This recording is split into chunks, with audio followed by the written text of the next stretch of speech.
2023 ವಿಧಾನಸಭೆ ಚುನಾವಣೆ ಹಿಂದಿನಿಂದಲೂ ಕೂಡ ಈ ಒಂದು ಜಟಾಪಟಿ ಟಾಕ್ವಾರು ಅವರ ಅಪ್ಪ ಮಕ್ಕಳು ಅಂತ ಹೇಳೋದು ಯತ್ನಾಳು ಈ ರೀತಿ ಎಲ್ಲ ಆಗ್ತಾನೆ ಇದೆ. ಸೊ ಇದಾದ ಬಳಿಕ ಚುನಾವಣೆ ನಂತರ ಒಂದು ಸ್ವಲ್ಪ ಸೈಲೆಂಟ್ ಆಗಿತ್ತು, ಮತ್ತೆ ಈಗ ದೊಡ್ಡ ಮಟ್ಟದಲ್ಲಿ ಸ್ಟಾರ್ಟ್ ಆಗಿದೆ. ಸೊ ಏನಿರ್ಬೋದು ಪ್ಲಾನ್ ಅನ್ನುವಂಥದ್ದೇ ಪ್ರಶ್ನೆ. ಒಂದಿಷ್ಟು ಟಾಕ್ವಾರ್ಗಳು ಆಗ್ತಾ ಇತ್ತು, ಅವರಿಗೆ ಇವರು ಅನ್ನುವಂಥದ್ರಲ್ಲಿ. ಆಮೇಲೆ ಹೈಕಮಾಂಡ್ ನಿಂದ ಒಂದು ನೋಟಿಸ್ ಕೂಡ ಬರುತ್ತೆ, ಅದಕ್ಕೆ 9 ಪುಟಗಳ ಉತ್ತರನ್ನು ಕೂಡ ಕೊಡ್ತಾರೆ. ಅದಾದ್ಮೇಲೆ ಸೈಲೆಂಟ್ ಆದ್ರ ಅಂತ ಈಗ ಪ್ರಶ್ನೆ. ರೆಬಲ್ ನಾಯಕ ಸೈಲೆಂಟ್ ಆದ, ಬಿಜೆಪಿ ರೆಬಲ್ಸ್ ನಿಂದ ಹೊಸ ಪ್ಲಾನ್ ಏನಾದ್ರು ಮಾಡ್ಕೊಳ್ತಾ ಇದ್ದಾರಾ? ಬೇರೆ ದಾಳ ಏನಾದ್ರು ಉರುಳಿಸೋದಕ್ಕೆ ಏನಾದ್ರು ಬದಲಾಗುತ್ತಾ ರೆಬಲ್ಸ್ ಟೀಮ್ ನ ನಾಯಕತ್ವ? ಯಾಕಂದ್ರೆ ಯತ್ನಾಳ್ ಸೈಲೆಂಟ್ ಆಗ್ಬಿಟ್ಟಿದ್ದಾರೆ. ಅವರು ಕೇಳಿದಂತ ಪ್ರಶ್ನೆಗೆ ಇವರು ಕೊಟ್ಟಂತ ಉತ್ತರ ಸ್ಟ್ರಾಂಗ್ ಆಗೇ ಇದ್ರು ಕೂಡ ಇತ್ತೀಚೆಗೆ ಸ್ವಲ್ಪ ಸೈಲೆಂಟ್ನೆಸ್ ಕಾಣಿಸ್ತಾ ಇದೆ 3 ದಿನಗಳಿಂದ. ಬಿಜೆಪಿ ಭಿನ್ನರ ಗುಂಪಿನ ಮುಂದಿನ ಪ್ಲಾನ್ ಏನು ಗೊತ್ತಾ ಅನ್ನುವಂಥದ್ದೇ ಪ್ರಶ್ನೆ. ಏನಿರ್ಬೋದು ಗೊತ್ತಾ? ಹಾಗಾದ್ರೆ ವಿಜೇಂದ್ರಗೆ ಟಕ್ಕರ್ ನೀಡೋದಕ್ಕೆ ತೆರೆಮರೆಯಲ್ಲೇ ಸಜ್ಜಾಗ್ತಿದ್ದಾರಾ ಈ ಟೀಮ್? ವಿಜೇಂದ್ರಗೀಗ ಯತ್ನಾಳ್ ಸೈಲೆಂಟ್ ಆದ್ರೂ ಒಂದು ಮಾತ್ರಕ್ಕೆ ಆ ತಂಡ ಸುಮ್ಮನೆ ಕೂತಿಲ್ಲ, ಬೇರೆ ರೀತಿಯದ್ದೇ ಪ್ಲಾನ್ ಮಾಡ್ಕೊಳ್ತಾ ಇದ್ದಾರಾ? ಮುಂದಿನ 3 ವರ್ಷದಲ್ಲಿ ಪರ್ಯಾಯ ನಾಯಕತ್ವದ ಪ್ಲಾನ್, ನಾಯಕತ್ವವನ್ನ ಬದಲಾಯಿಸಿಕೊಂಡು ಏನೆಲ್ಲ ಪ್ಲಾನ್ ಮಾಡ್ತಾ ಇರ್ಬೋದು ಈಗ ದಾಳ ಉರುಳಿಸೋದಕ್ಕೆ ಅನ್ನುವಂಥದ್ದೇ ಪ್ರಶ್ನೆ. 2028ಕ್ಕೆ ಮತ್ತೆ ವಿಧಾನಸಭೆ ಚುನಾವಣೆ ಬರುತ್ತೆ. ಸೊ ಇಲ್ಲಿ ಬಿಎಸ್ವೈ ಫ್ಯಾಮಿಲಿ ನೇತೃತ್ವ ಇರಲ್ವಾ? ಅವರನ್ನ ಬಿಟ್ಟು ಇನ್ಯಾರ ನಾಯಕತ್ವದ ನೇತೃತ್ವದಲ್ಲಿ ಚುನಾವಣೆಯನ್ನು ನಡೆಸಬಹುದು ಅನ್ನುವಂಥದ್ದೇ ಕುತೂಹಲ. ಆಮೇಲೆ ಒಂದು ನೆನಪಿರಲಿ, ಕಳೆದ ಬಾರಿ ಆಡಳಿತ ಸಂದರ್ಭದಲ್ಲಿ ನಿಮಗೆ ಯಡಿಯೂರಪ್ಪನನ್ನ ಇಳಿಸಿ ಬಸವರಾಜ ಬೊಮ್ಮಾಯಿ ಅವರನ್ನ ಕೂರಿಸಿದ ಸಂದರ್ಭದಲ್ಲಿ ಯಾವ ರೀತಿ ಎಫೆಕ್ಟ್ ಆಯಿತು ಅನ್ನುವಂಥದ್ದು ನಿಮಗೆ ಗೊತ್ತೇ ಇದೆ. ಯಾವ ರೀತಿ ಒಂದು ಸಮುದಾಯ ಬದಲಾದ್ರೂ ಬಿಜೆಪಿ ಪಕ್ಷ ಅನ್ನುವಂಥದ್ದು ಆ ಒಂದು ಕ್ಷೇತ್ರದ ಲೆಕ್ಕದಲ್ಲಿ ಎಷ್ಟು ಹಿಂದೆ ಉಳ್ಕೊಳ್ತು ಅನ್ನೋದು ಕೂಡ ಗೊತ್ತಿದೆ. ಇಷ್ಟಾದ್ರೂ ಕೂಡ ಇಂಥ ಧೈರ್ಯಕ್ಕೆ ಮುಂದಾಗ್ತಿದ್ದಾರೆ. ಹಾಗಾದ್ರೆ ನಾಯಕ ಯಾರಿರ್ಬೋದು? ಸೋಮಣ್ಣ ಮಾರ್ಗದರ್ಶನದಲ್ಲಿ ಒಂದು ಲಿಂಗಾಯತರ ವೇದಿಕೆಯನ್ನ ಮಾಡ್ಕೊಳ್ಳೋದಕ್ಕೆ ರೆಡಿ ಆಗ್ತಾ ಇದ್ದಾರಾ? ಸೋಮಣ್ಣ ನಾಯಕತ್ವದಲ್ಲಿ ಮುಂದೆ ಚುನಾವಣೆ ನಡೆಯಬಹುದಾ? ಈ ರೀತಿಯಾದಂಥ ಒಂದು ಪ್ರಶ್ನೆ. ಲಿಂಗಾಯತ ಸ್ವಾಮೀಜಿಗಳನ್ನ ವಿಶ್ವಾಸಕ್ಕೆ ಪಡೆದುಕೊಳ್ಳೋದು, ಲಿಂಗಾಯತ ಸ್ವಾಮೀಜಿಗಳನ್ನ ವಿಶ್ವಾಸಕ್ಕೆ ತೆಗೆದುಕೊಳ್ಳೋದು, ಈ ರೀತಿಯಾದಂಥ ಒಂದು ಸಿದ್ಧತೆ ನಡೀತಾ ಇದೆ ಅಂತೇಳಿ ತೆಗೆದುಕೊಂಡು ಮುಂದಿನ ಚುನಾವಣೆಯನ್ನು ಎದುರಿಸೋದು. ಅಂದ್ರೆ ವಿಜಯೇಂದ್ರ ಇಲ್ಲ, ರಾಜ್ಯಾಧ್ಯಕ್ಷ ಸ್ಥಾನ ಬದಲಾಗಬೇಕು, ಒಂದು ಯಡಿಯೂರಪ್ಪ ಅಥವಾ ವಿಜಯೇಂದ್ರ, ಇವರಿಬ್ಬರೂ ಕೂಡ ಇರೋದಿಲ್ಲ. ಅದರಲ್ಲೂ ಪ್ರಮುಖವಾಗಿ ವಿಜಯೇಂದ್ರ. ಈಗಾಗಲೇ ಯಡಿಯೂರಪ್ಪ ರಾಜೀನಾಮೆ ಕೊಟ್ಟಿದ್ದಾರೆ, ಆದ್ರೆ ವಿಜಯೇಂದ್ರ ನಿವೃತ್ತಿ ಘೋಷಣೆ ಮಾಡಿದ್ದಾರೆ ಯಡಿಯೂರಪ್ಪ. ಆದ್ರೆ ವಿಜಯೇಂದ್ರ ಇಲ್ಲದೆ, ಅವರ ಯಾವುದೇ ನಾಯಕತ್ವ ಇಲ್ಲದೆ ಇವರ ಹೊಸ ನಾಯಕತ್ವದಲ್ಲಿ ಮುಂದಿನ ಚುನಾವಣೆ ಎದುರಿಸೋದಕ್ಕೆ ತೆರೆಮರೆಯಲ್ಲಿ ಪ್ಲಾನ್ ಮಾಡ್ಕೊಳ್ತಿದ್ದಾರಾ? ಹೊಸ ದಾಳವನ್ನು ಉರುಳಿಸ್ತಿದ್ದಾರಾ? ಯತ್ನಾಳ್ ಸೈಲೆಂಟ್ ಆಗಿದ್ಯಾಕೆ? ನೋಟಿಸ್ ಕೊಟ್ಟದಕ್ಕೆ ಸೈಲೆಂಟ್ ಆದ್ರ, ಅಥವಾ ಇನ್ನು ಬೇರೆ ಏನಾದ್ರೂ ಪ್ಲಾನ್ ಮಾಡ್ತಾ ಇರಬಹುದಾ ಅನ್ನುವಂತ ಪ್ರಶ್ನೆ. ರಿಪಬ್ಲಿಕ್ ಕನ್ನಡಕ್ಕೆ ಬಿಜೆಪಿ ಉನ್ನತ ಮೂಲಗಳಿಂದ ಈ ಎಲ್ಲಾ ಮಾಹಿತಿ ಕೂಡ ಲಭ್ಯ ಆಗಿದೆ. 2023 ವಿಧಾನಸಭೆ ಚುನಾವಣೆ ಹಿಂದಿನಿಂದಲೂ ಕೂಡ ಈ ಒಂದು ಜಟಾಪಟಿ ಟಾಕ್ವಾರು, ಅವರ ಅಪ್ಪ ಮಕ್ಕಳು ಅಂತ ಹೇಳೋದು ಯತ್ನಾಳು ಈ ರೀತಿ ಎಲ್ಲ ಆಗ್ತಾನೆ ಇದೆ. ಸೊ ಇದಾದ ಬಳಿಕ ಚುನಾವಣೆ ನಂತರ ಒಂದು ಸ್ವಲ್ಪ ಸೈಲೆಂಟ್ ಆಗಿತ್ತು, ಮತ್ತೆ ಈಗ ದೊಡ್ಡ ಮಟ್ಟದಲ್ಲಿ ಸ್ಟಾರ್ಟ್ ಆಗಿದೆ. ಸೊ ಏನಿರ್ಬೋದು ಪ್ಲಾನ್ ಅನ್ನುವಂಥದ್ದೇ ಪ್ರಶ್ನೆ.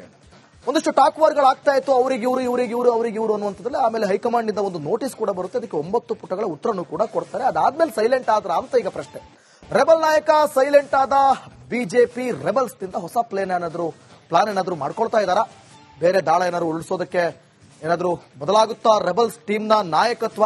ಯಾಕಂದ್ರೆ ಯತ್ನಾಳ್ ಸೈಲೆಂಟ್ ಆಗ್ಬಿಟ್ಟಿದ್ದಾರೆ. ಅವರು ಕೇಳಿದಂತ ಪ್ರಶ್ನೆಗೆ ಇವರು ಕೊಟ್ಟಂತ ಉತ್ತರ ಸ್ಟ್ರಾಂಗ್ ಆಗೇ ಇದ್ರು ಕೂಡ ಇತ್ತೀಚೆಗೆ ಸ್ವಲ್ಪ ಸೈಲೆಂಟ್ನೆಸ್ ಕಾಣಿಸ್ತಾ ಇದೆ 3 ದಿನಗಳಿಂದ. ಬಿಜೆಪಿ ಭಿನ್ನರ ಗುಂಪಿನ ಮುಂದಿನ ಪ್ಲಾನ್ ಏನು ಗೊತ್ತಾ ಅನ್ನುವಂಥದ್ದೇ ಪ್ರಶ್ನೆ. ಏನಿರ್ಬೋದು ಗೊತ್ತಾ? ಹಾಗಾದ್ರೆ ವಿಜೇಂದ್ರಗೆ ಟಕ್ಕರ್ ನೀಡೋದಕ್ಕೆ ತೆರೆಮರೆಯಲ್ಲೇ ಸಜ್ಜಾಗ್ತಿದ್ದಾರಾ ಈ ಟೀಮ್? ವಿಜೇಂದ್ರಗೀಗ ಯತ್ನಾಳ್ ಸೈಲೆಂಟ್ ಆದ್ರೂ ಒಂದು ಮಾತ್ರಕ್ಕೆ ಆ ತಂಡ ಸುಮ್ಮನೆ ಕೂತಿಲ್ಲ, ಬೇರೆ ರೀತಿಯದ್ದೇ ಪ್ಲಾನ್ ಮಾಡ್ಕೊಳ್ತಾ ಇದ್ದಾರಾ? ಮುಂದಿನ 3 ವರ್ಷದಲ್ಲಿ ಪರ್ಯಾಯ ನಾಯಕತ್ವದ ಪ್ಲಾನ್, ನಾಯಕತ್ವವನ್ನ ಬದಲಾಯಿಸಿಕೊಂಡು ಏನೆಲ್ಲ ಪ್ಲಾನ್ ಮಾಡ್ತಾ ಇರ್ಬೋದು ಈಗ ದಾಳ ಉರುಳಿಸೋದಕ್ಕೆ ಅನ್ನುವಂಥದ್ದೇ ಪ್ರಶ್ನೆ. 2028ಕ್ಕೆ ಮತ್ತೆ ವಿಧಾನಸಭೆ ಚುನಾವಣೆ ಬರುತ್ತೆ. ಸೊ ಇಲ್ಲಿ ಬಿಎಸ್ವೈ ಫ್ಯಾಮಿಲಿ ನೇತೃತ್ವ ಇರಲ್ವಾ? ಅವರನ್ನ ಬಿಟ್ಟು ಇನ್ಯಾರ ನಾಯಕತ್ವದ ನೇತೃತ್ವದಲ್ಲಿ ಚುನಾವಣೆಯನ್ನು ನಡೆಸಬಹುದು ಅನ್ನುವಂಥದ್ದೇ ಕುತೂಹಲ. ಆಮೇಲೆ ಒಂದು ನೆನಪಿರಲಿ, ಕಳೆದ ಬಾರಿ ಆಡಳಿತ ಸಂದರ್ಭದಲ್ಲಿ ನಿಮಗೆ ಯಡಿಯೂರಪ್ಪನನ್ನ ಇಳಿಸಿ ಬಸವರಾಜ ಬೊಮ್ಮಾಯಿ ಅವರನ್ನ ಕೂರಿಸಿದ ಸಂದರ್ಭದಲ್ಲಿ ಯಾವ ರೀತಿ ಎಫೆಕ್ಟ್ ಆಯಿತು ಅನ್ನುವಂಥದ್ದು ನಿಮಗೆ ಗೊತ್ತೇ ಇದೆ. ಯಾವ ರೀತಿ ಒಂದು ಸಮುದಾಯ ಬದಲಾದ್ರೂ ಬಿಜೆಪಿ ಪಕ್ಷ ಅನ್ನುವಂಥದ್ದು ಆ ಒಂದು ಕ್ಷೇತ್ರದ ಲೆಕ್ಕದಲ್ಲಿ ಎಷ್ಟು ಹಿಂದೆ ಉಳ್ಕೊಳ್ತು ಅನ್ನೋದು ಕೂಡ ಗೊತ್ತಿದೆ. ಇಷ್ಟಾದ್ರೂ ಕೂಡ ಇಂಥ ಧೈರ್ಯಕ್ಕೆ ಮುಂದಾಗ್ತಿದ್ದಾರೆ. ಹಾಗಾದ್ರೆ ನಾಯಕ ಯಾರಿರ್ಬೋದು? ಸೋಮಣ್ಣ ಮಾರ್ಗದರ್ಶನದಲ್ಲಿ ಒಂದು ಲಿಂಗಾಯತರ ವೇದಿಕೆಯನ್ನ ಮಾಡ್ಕೊಳ್ಳೋದಕ್ಕೆ ರೆಡಿ ಆಗ್ತಾ ಇದ್ದಾರಾ? ಸೋಮಣ್ಣ ನಾಯಕತ್ವದಲ್ಲಿ ಮುಂದೆ ಚುನಾವಣೆ ನಡೆಯಬಹುದಾ? ಈ ರೀತಿಯಾದಂತ ಒಂದು ಪ್ರಶ್ನೆ. ಲಿಂಗಾಯತ ಸ್ವಾಮೀಜಿಗಳನ್ನ ವಿಶ್ವಾಸಕ್ಕೆ ಪಡೆದುಕೊಳ್ಳೋದು, ಲಿಂಗಾಯತ ಸ್ವಾಮೀಜಿಗಳನ್ನ ವಿಶ್ವಾಸಕ್ಕೆ ತೆಗೆದುಕೊಳ್ಳೋದು, ಈ ರೀತಿಯಾದಂತಹ ಒಂದು ಸಿದ್ಧತೆ ನಡೀತಾ ಇದೆ ಅಂತೇಳಿ ತೆಗೆದುಕೊಂಡು ಮುಂದಿನ ಚುನಾವಣೆಯನ್ನು ಎದುರಿಸೋದು. ಅಂದ್ರೆ ವಿಜಯೇಂದ್ರ ಇಲ್ಲ, ರಾಜ್ಯಾಧ್ಯಕ್ಷ ಸ್ಥಾನ ಬದಲಾಗಬೇಕು, ಒಂದು ಯಡಿಯೂರಪ್ಪ ಅಥವಾ ವಿಜಯೇಂದ್ರ ಇವರಿಬ್ಬರೂ ಕೂಡ ಇರೋದಿಲ್ಲ. ಅದರಲ್ಲೂ ಪ್ರಮುಖವಾಗಿ ವಿಜಯೇಂದ್ರ. ಈಗಾಗಲೇ ಯಡಿಯೂರಪ್ಪ ರಾಜೀನಾಮೆ ಕೊಟ್ಟಿದ್ದಾರೆ, ಆದ್ರೆ ವಿಜಯೇಂದ್ರ ನಿವೃತ್ತಿ ಘೋಷಣೆ ಮಾಡಿದ್ದಾರೆ ಯಡಿಯೂರಪ್ಪ. ಆದ್ರೆ ವಿಜಯೇಂದ್ರ ಇಲ್ಲದೆ, ಅವರ ಯಾವುದೇ ನಾಯಕತ್ವ ಇಲ್ಲದೆ ಇವರ ಹೊಸ ನಾಯಕತ್ವದಲ್ಲಿ ಮುಂದಿನ ಚುನಾವಣೆ ಎದುರಿಸೋದಕ್ಕೆ ತೆರೆಮರೆಯಲ್ಲಿ ಪ್ಲಾನ್ ಮಾಡ್ಕೊಳ್ತಿದ್ದಾರಾ? ಹೊಸ ದಾಳವನ್ನು ಉರುಳಿಸ್ತಿದ್ದಾರಾ? ಯತ್ನಾಳ್ ಸೈಲೆಂಟ್ ಆಗಿದ್ಯಾಕೆ? ನೋಟಿಸ್ ಕೊಟ್ಟದಕ್ಕೆ ಸೈಲೆಂಟ್ ಆದ್ರ ಅಥವಾ ಇನ್ನು ಬೇರೆ ಏನಾದ್ರೂ ಪ್ಲಾನ್ ಮಾಡ್ತಾ ಇರಬಹುದಾ ಅನ್ನುವಂತ ಪ್ರಶ್ನೆ ರಿಪಬ್ಲಿಕ್ ಕನ್ನಡಕ್ಕೆ ಬಿಜೆಪಿ ಉನ್ನತ ಮೂಲಗಳಿಂದ ಈ ಎಲ್ಲಾ ಮಾಹಿತಿ ಕೂಡ ಲಭ್ಯ ಆಗಿದೆ. 2023 ವಿಧಾನಸಭೆ ಚುನಾವಣೆ ಹಿಂದಿನಿಂದಲೂ ಕೂಡ ಈ ಒಂದು ಜಟಾಪಟಿ, ಟಾಕ್ವಾರು, ಅವರ ಅಪ್ಪ ಮಕ್ಕಳು ಅಂತ ಹೇಳೋದು, ಯತ್ನಾಳು, ಈ ರೀತಿ ಎಲ್ಲ ಆಗ್ತಾನೆ ಇದೆ. ಸೊ ಇದಾದ ಬಳಿಕ ಚುನಾವಣೆ ನಂತರ ಒಂದು ಸ್ವಲ್ಪ ಸೈಲೆಂಟ್ ಆಗಿತ್ತು, ಮತ್ತೆ ಈಗ ದೊಡ್ಡ ಮಟ್ಟದಲ್ಲಿ ಸ್ಟಾರ್ಟ್ ಆಗಿದೆ. ಸೊ ಏನಿರ್ಬೋದು ಪ್ಲಾನ್ ಅನ್ನುವಂಥದ್ದೇ ಪ್ರಶ್ನೆ. ಒಂದಷ್ಟು ಟಾಕ್ವಾರ್ಗಳಾಗ್ತಾ ಇತ್ತು, ಅವರಿಗೆ ಇವರು ಅನ್ನುವಂಥದ್ರಲ್ಲಿ. ಆಮೇಲೆ ಹೈಕಮಾಂಡ್ ನಿಂದ ಒಂದು ನೋಟಿಸ್ ಕೂಡ ಬರುತ್ತೆ, ಅದಕ್ಕೆ 9 ಪುಟಗಳ ಉತ್ತರನ್ನು ಕೂಡ ಕೊಡ್ತಾರೆ. ಅದಾದ್ಮೇಲೆ ಸೈಲೆಂಟ್ ಆದ್ರ ಅಂತ ಈಗ ಪ್ರಶ್ನೆ. ರೆಬಲ್ ನಾಯಕ ಸೈಲೆಂಟ್ ಆದ ಬಿಜೆಪಿ ರೆಬಲ್ಸ್ ನಿಂದ ಹೊಸ ಪ್ಲಾನ್ ಏನಾದ್ರು ಮಾಡ್ಕೊಳ್ತಾ ಇದ್ದಾರಾ? ಬೇರೆ ದಾಳ ಏನಾದ್ರು ಉಳಿಸೋದಕ್ಕೆ ಏನಾದ್ರು ಬದಲಾಗುತ್ತಾ ರೆಬಲ್ಸ್ ಟೀಮ್ನ ನಾಯಕತ್ವ? ಯಾಕಂದ್ರೆ ಯತ್ನಾಳ್ ಸೈಲೆಂಟ್ ಆಗ್ಬಿಟ್ಟಿದ್ದಾರೆ. ಅವರು ಕೇಳಿದಂತ ಪ್ರಶ್ನೆಗೆ ಇವರು ಕೊಟ್ಟಂತ ಉತ್ತರ ಸ್ಟ್ರಾಂಗ್ ಆಗೇ ಇದ್ರು ಕೂಡ ಇತ್ತೀಚೆಗೆ ಸ್ವಲ್ಪ ಸೈಲೆಂಟ್ನೆಸ್ ಕಾಣಿಸ್ತಾ ಇದೆ 3 ದಿನಗಳಿಂದ. ಬಿಜೆಪಿ ಭಿನ್ನರ ಗುಂಪಿನ ಮುಂದಿನ ಪ್ಲಾನ್ ಏನು ಗೊತ್ತಾ ಅನ್ನುವಂಥದ್ದೇ ಪ್ರಶ್ನೆ. ಈಗ ಏನಿರ್ಬೋದು ಗೊತ್ತಾ? ಹಾಗಾದ್ರೆ ವಿಜಯೇಂದ್ರಗೆ ಟಕ್ಕರ್ ನೀಡೋದಕ್ಕೆ ತೆರೆಮರೆಯಲ್ಲೇ ಸಜ್ಜಾಗ್ತಿದ್ದಾರಾ ಈ ಟೀಮ್? ವಿಜಯೇಂದ್ರಗೀಗ ಯತ್ನಾಳ್ ಸೈಲೆಂಟ್ ಆದ್ರೂ ಒಂದು ಮಾತ್ರಕ್ಕೆ ಆ ತಂಡ ಸುಮ್ಮನೆ ಕೂತಿಲ್ಲ, ಬೇರೆ ರೀತಿಯದ್ದೇ ಪ್ಲಾನ್ ಮಾಡ್ಕೊಳ್ತಾ ಇದ್ದಾರಾ?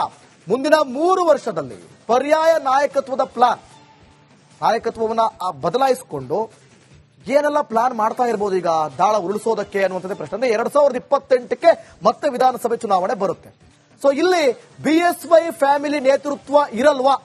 ಅವರನ್ನ ಬಿಟ್ಟು ಇನ್ಯಾರ ನಾಯಕತ್ವದ ನೇತೃತ್ವದಲ್ಲಿ ಚುನಾವಣೆಯನ್ನು ನಡೆಸಬಹುದು ಅನ್ನುವಂಥದ್ದೇ ಕುತೂಹಲ.